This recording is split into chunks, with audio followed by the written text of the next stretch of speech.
చేస్తున్నాడు డ్యాన్సుల గురించి, సినిమాల గురించి, కలెక్షన్ల గురించి, డిస్ట్రిబ్యూటర్లు సినిమా హాల్లో కలెక్షన్ల గురించి మాట్లాడేవాళ్ళు వీళ్ళు మినిస్టర్లు ఏంటండి?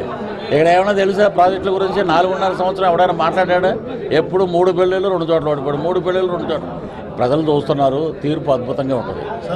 136 స్థానాలతోటి మిశ్రమ ప్రభుత్వం ఏర్పడితే 21 ఎంపీ స్థానాలు రాసుకోండి. ఇది నేను వస్తున్నా త్వరలో మార్చిలో ప్రచారానికి, అప్పుడు చూపిద్దాం మిగతా సంగతి అంతా. నేను పోటీ చేయనండి, నేను ఆ కూటమి వెనకాల ఉంటాను.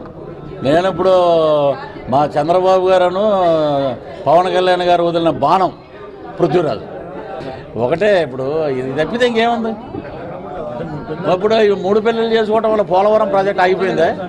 లేకపోతే ఒంగోలు రోడ్లు ఆగిపోయినాయా? నెల్లూరులో డెవలప్మెంట్ ఆగిపోయిందా? ఎందుకండి మాట్లాడినాయి? నువ్వు చేసిన అభివృద్ధి ఏది? రాజశేఖర రెడ్డి గారు ఉన్నప్పుడు ప్రెస్ మీట్లు ఉండేవి, ఇప్పుడు ఎవరేం మాట్లాడలే. కొత్తగా గుడ్ మార్నింగ్ హైదరాబాద్ అనేవాడు చిరంజీవి గారి సినిమాలో, ఏదో సినిమాలో పెట్టారు కదా, అది గుడ్ మార్నింగ్ అని ఒకటి వస్తుంది. ఆవిడేమో రోజా గారు గుడ్ మార్నింగ్ అని కొత్తగా పెట్టింది. ఇది ఇలాగే ఈ బూతుల మినిస్టర్లు, బూతుల యూనివర్సిటీ కుప్పకూలిపోయే రోజు దగ్గరలో ఉంది 100 డేస్లో. అసలు రాజధాని లేదు, 3 ఎక్కడి నుంచి వచ్చినాయండి. ఇంకా మా మనవాడిని అడిగా రాజధాని ఎక్కడంటే నోరు మూసుకోండి, ఇంకా మీరు ఎంత చదువుకుని ఎంఏ చదువుకుని ఏం మాట్లాడుతున్నారు? ఎక్కడుంది రాజధాని? ఇప్పుడు ఎలక్షన్ మొదలవుతుంది, వచ్చాక ప్రచారరథం ఎక్కి దుమ్ము దులుపుతాను. ఏంటనేది శ్రీకాకుళం నుంచి శ్రీకాళహస్తి వరకు ప్రచారం చేసి వాడుకు దొబ్బి వదిలేసినటువంటి అధికార పార్టీ దానికి తగ్గ సమాధానం చెప్పే రోజు దగ్గరలోనే ఉంది. ఎవడ జాతకం ఏంటనేది నా దగ్గర ఉన్నాయి.